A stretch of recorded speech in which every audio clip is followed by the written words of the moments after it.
Hello everyone and good morning. My name is Vivek Sharma and today we will be discussing about five major articles. पहले article में we will be discussing about PM Modi's Cyprus visit. Then हम कुछ platform के बारे में बात करेंगे about disaster management. Then पोर्टो लेसा भारत के बारे में हम बात करेंगे. एक फ्लावरिंग प्लांट है जो अरावली हिल्स में मिला है. Then financial action task force and शिप की ला एक पास है इंडिया और चाइना के बीच में, हम उसके बारे में डिस्कस करेंगे. आइए एक एक करके इन सभी आर्टिकल्स को समझते हैं. अभी हाल फिलहाल में इंडिया के जो प्राइम मिनिस्टर हैं ये G7 के समिट में पहुंचने से पहले गए साइप्रस, जहां पर उन्हें वहां के हाईएस्ट सिविलियन ऑर्डर से कहीं ना कहीं नवाजा गया. अब यहां पे हम दोनों ने आपस में joint declaration on comprehensive partnership को भी साइन किया और साथ के साथ एक स्ट्रॉन्ग स्टेटमेंट दी अबाउट साइप्रस क्वेश्चन. अब आप भी सोच रहे होंगे कि भाई ये साइप्रस इतना ज्यादा इंपॉर्टेंट क्यों हो गया. अगर आप साइप्रस की लोकेशन देखें तो जैसे मान लीजिए टर्की है, टर्की के बिल्कुल बगल में है ये साइप्रस, और इस साइप्रस के कुछ इलाके पे टर्की क्लेम करता है. अब क्योंकि कश्मीर इशू पे अक्सर आप देखते हो कि जो टर्की है वो अननेसेसरी बयान देता है, तो उन्हीं को एक स्ट्रॉन्ग मैसेज देने के लिए हमारे प्राइम मिनिस्टर यहां पर साइप्रस विजिट पे गए. पहली बात तो ये. दूसरी बात, अभी यूरोपियन काउंसिल की प्रेसिडेंसी आने वाले साइप्रस के पास, एंड इस वजह से भी हम ये चाहते हैं कि आने वाले समय में हम यूरोपियन यूनियन के साथ फ्री ट्रेड एग्रीमेंट करें और आपस में ट्रेड को बूस्ट करें. तो यहां पर इस वजह से भी ये मीटिंग काफी इंपॉर्टेंट थी. अब ये जो मीटिंग है 20 साल बाद, ऑलमोस्ट 23 साल बाद इंडिया के किसी भी हाई ऑफिशियल यानी प्राइम मिनिस्टर की विजिट हुई है साइप्रस में, तो जिस वजह से काफी इंपॉर्टेंट हो जाती है. हिस्टोरिकली हमारे टाइज 1960 में स्टार्ट हुए थे जब साइप्रस आजाद हुआ, एंड हम दोनों ने ही आप ये मान के चले कि एक दूसरे की सॉवरेनिटी को काफी सपोर्ट किए.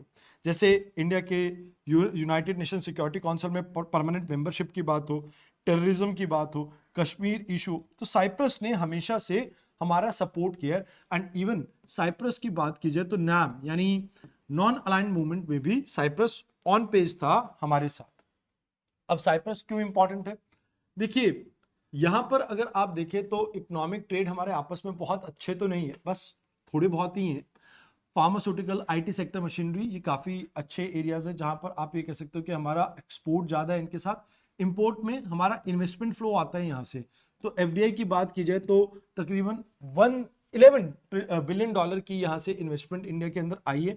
अब आगे आने वाले समय में मरीन टाइम, लॉजिस्टिक, जो टेक स्टार्टअप्स है, इनोवेशन, डिफेंस इंडस्ट्रीज, इनमें हम चाहते हैं कि साइप्रस इंडिया के साथ मिलकर आगे चलकर इन्वेस्ट करे. तो दोनों ही देश टेररिज्म के अगेंस्ट एक दूसरे के साथ खड़े हुए. Cyber security, hybrid threats, marine time training and emergency preparedness, ये ऐसे कुछ मुद्दे हो सकते हैं जहां पर हम आपस में आगे चलकर भी और ज्यादा कोऑपरेट करेंगे. इंडिया कहीं ना कहीं port call facilities, joint marine time drills, ये सभी परफॉर्म करेगा ईस्टर्न मेडिटेरियन सी में. तो अभी जो कर रहे थे उससे और ज्यादा एडवांस लेवल पे ये आपकी आप ये कह सकते हो इंगेजमेंट रहेगी. पीपल टू पीपल टाई की अगर बात कीजिए, इंडियन डायस्पोरा बहुत कम है बट स्टिल बहुत अच्छा खासा इन्फ्लुएंस रहता है इनका.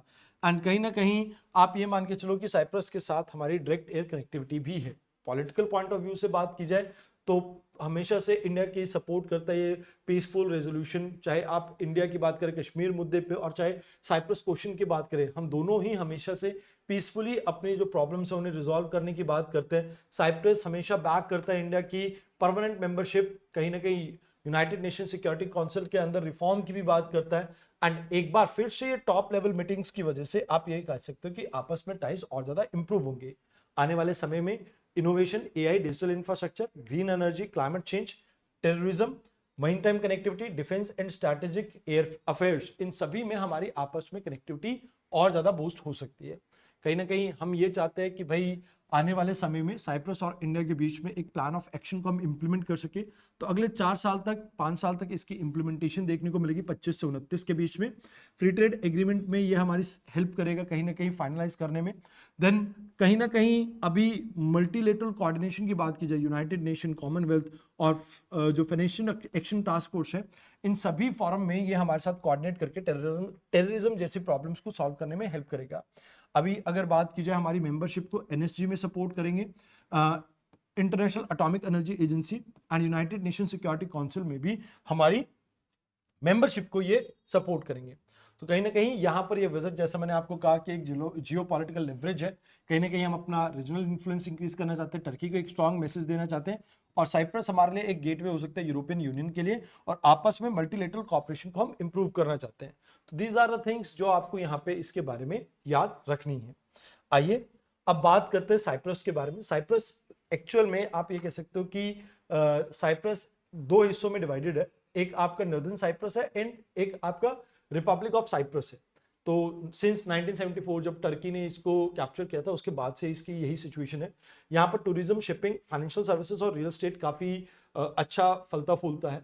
But Cyprus always known for tax haven, तो कहीं ना कहीं यहाँ से एफडीआई भी इंडिया में बहुत आती है, इंटरनेशनल इन्वेस्टमेंट भी बहुत ज़्यादा आती है, एंड इसकी लोकेशन ईस्टर्न मेडिटेरियन सी में है, साउथ ऑफ टर्की आपको इसकी लोकेशन देखने को मिल जाती है। तो ये ईयू और आपकी कई इंपॉर्टेंट ऑर्गेनाइजेशन का भी मेंबर है। तो let's talk about the next article.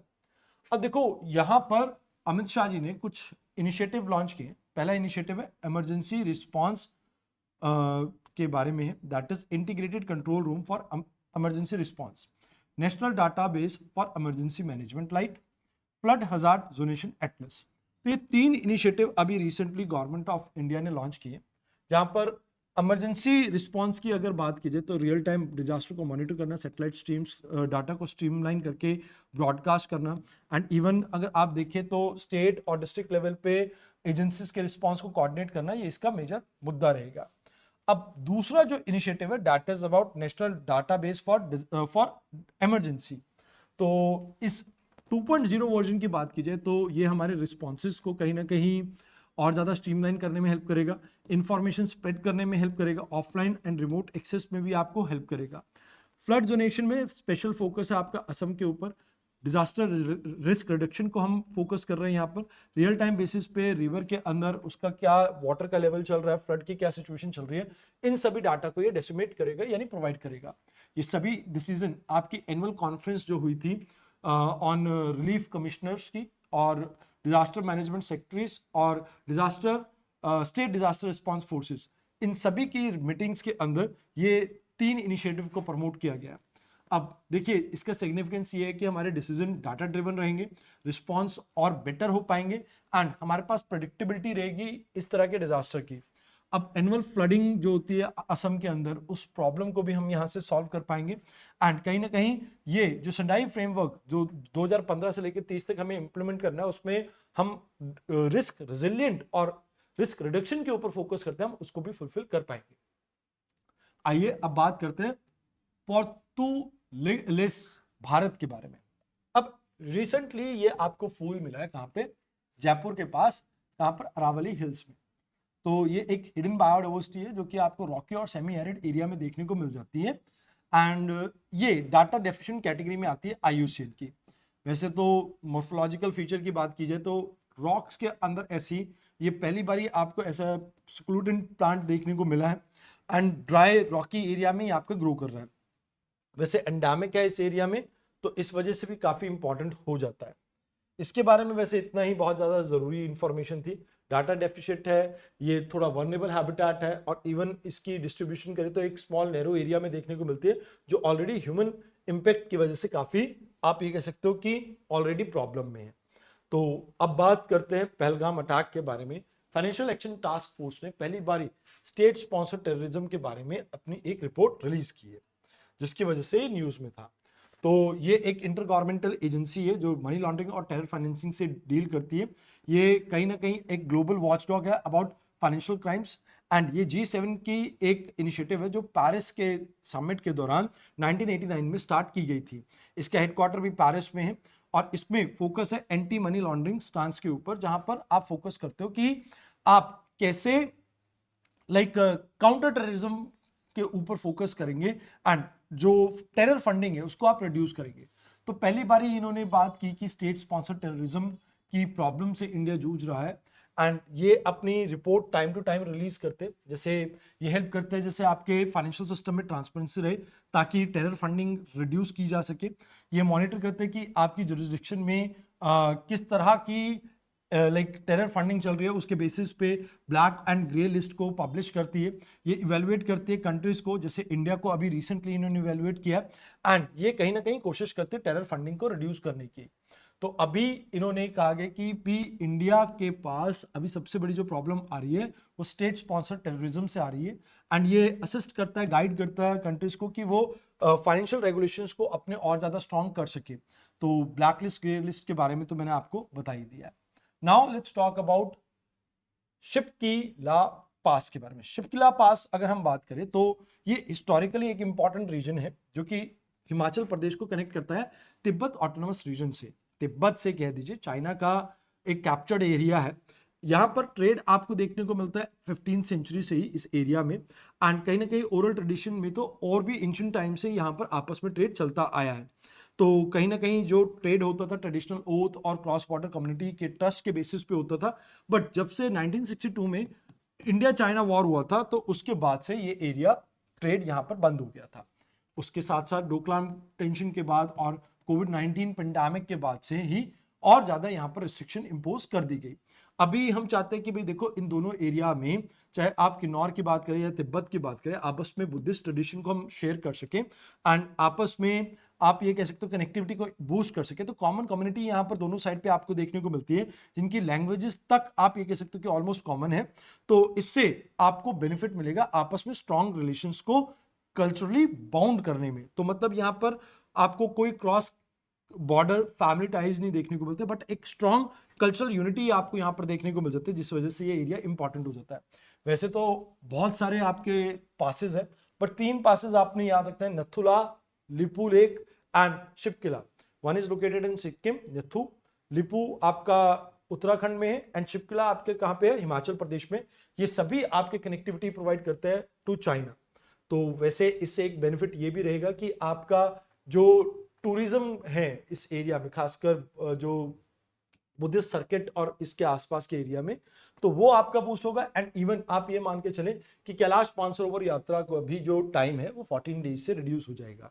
वैसे इसे आप पीस कॉरिडोर के तौर पे भी, कम्युनिटी लेड इंगेजमेंट के तौर पे भी देख सकते हो। तो यहाँ पर आपके पास बहुत सारे पासेस हैं, इनके नाम है, आपको ये पीडीएफ मिलेगा, आप इस पीडीएफ में से इस पूरे नाम को रीड कर सकते हैं। हो सकता है कि यूपीएससी आपको मैच द फॉलोइंग टाइप का क्वेश्चन यहाँ पे पूछ ले।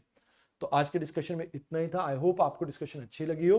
तो मिलते हैं कल एक बार फिर से नई डिस्कशन के साथ। धन्यवाद।